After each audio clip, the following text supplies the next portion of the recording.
let's start at the top though, man, because we had a little bit of noise on ESPN. Yeah, we started Friday night. Mm-hmm.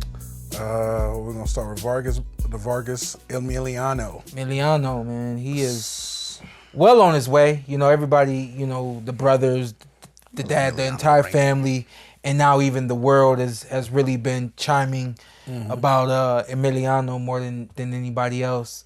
I stand on what I say, and I believe it, man. I believe that Fernando Jr.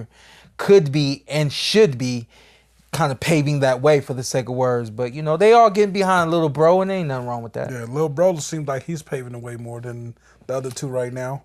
And like I said, I wish Fernando Jr. would turn it up. Yeah. It's time to start getting in the contender Say fights. posting too much? Yeah. This is more social media, more fighting. I mean, it kind of is what it is. Yeah. I guess you got to do a little bit of both of that now. Yeah. We older. Yeah.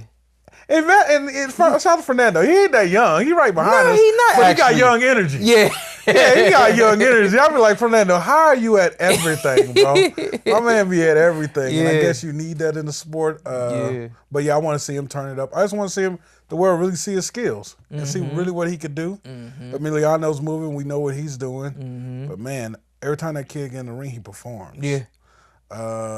The most I ever heard about him is like, one time it was Rocky and sparring, but I don't see it in the ring. So I mean, that's where you're supposed to improve and have hiccups is in sparring, because it's basic practice. That's where, when you have a bad day, you wanted to be at the gym, not on fight night. Yeah. You know? So, and Emiliano, I'm sure, has had his growing pains with other more mature and more experienced fighters. He's got more experience than the other two, because he when they decided to fight, he was younger and finally and he started out younger than them. So, you know, I guess for the sake of words, he's where he's supposed to be. And the other two, because they didn't invest that time earlier on in their lives, they may be where they're at right now. But even when we want to go back and talk about Amato and his fight with Sean Garcia, for the level that he's at, that was a good fight. That was an amazing fight. That was a fun fight to watch. A little crazy in the you know, the lead up and all that kind of stuff, but super fun. And again, while I'm bringing the model up, is because you got to understand, we say this all the time, there's levels to this, and we can identify that here's a family that comes from fighting, and when we talk about the levels, we can see that there's just a clear difference in the level that Amato's on opposed to Emiliano here, and it's okay for Amato to not be where his younger brother is. When you put him in the ring with somebody that's on his level, you still get something fun. You still get something extremely entertaining. And, you know, he going to do his job before and after the fight, you know? Well, yeah, you ready to push him to the contender level? This kid right here, right? You still one more away? Because I got some fights for him. I feel like he's 1 or 2 away. From putting him I got no clue, by the way. I mean, I can't say I don't got no clue. Okay. I do understand, you know, building a fighter. But I feel like there could be something more that needs to happen for him before he... What you got for him? All right.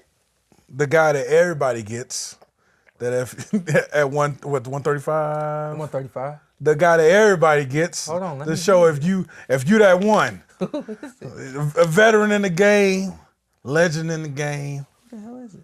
Everybody get him. Jose Pedraza.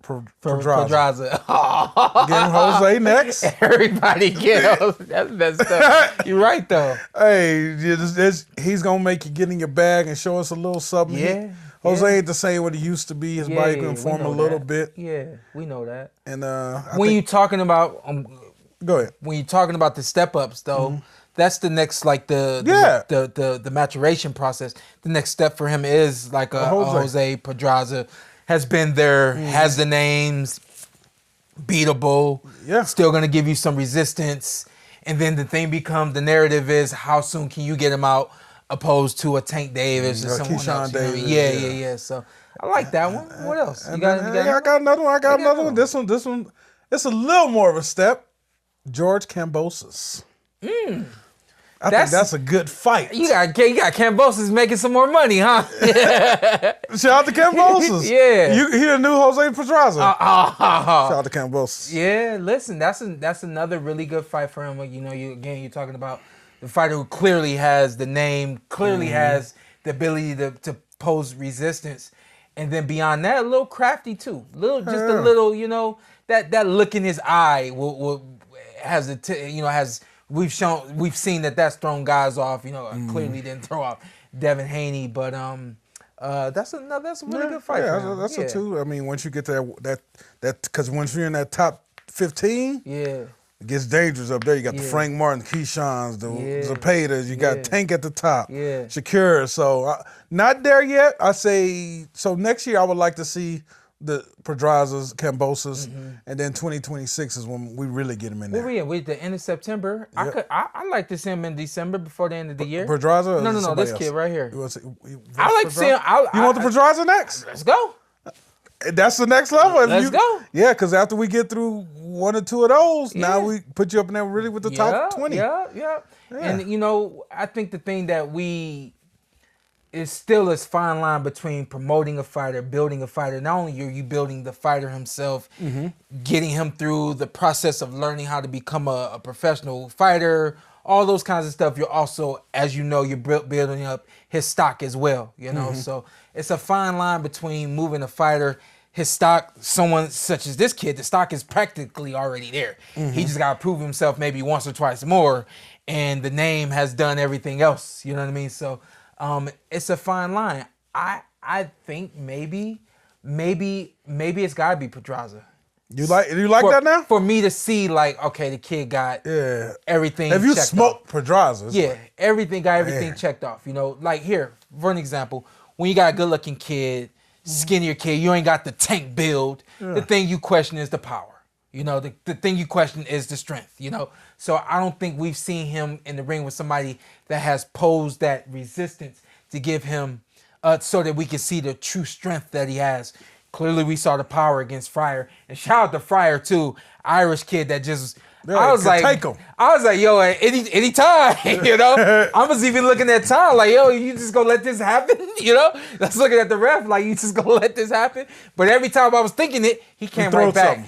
Yeah. So I mean, Fryer went in there and did what he was supposed to do. Shout out to Fryer, man. Didn't lay down. Yeah, I was watching the fight and I was thinking to myself like, as much as I hate it, boxing needs guys like this, guys that will, for someone like Emiliano, will allow him to get his feet wet a little more, get him through some rounds, but is going to put up this resistance and not say, I know who you are, I'm going to lay down for you. You know what I mean? So the game need that. And, you know, Fryer really did show up on fight night. He, you know, obviously we knew, you know, he's just milestones behind Emiliano when it comes to technique and talent and things of that nature. But the dude showed heart, man, and I appreciated that because I gave up on him like a good 4 or 5 times, and he came back. I was like, well, there's nothing you can do about it, you know? Like, you know.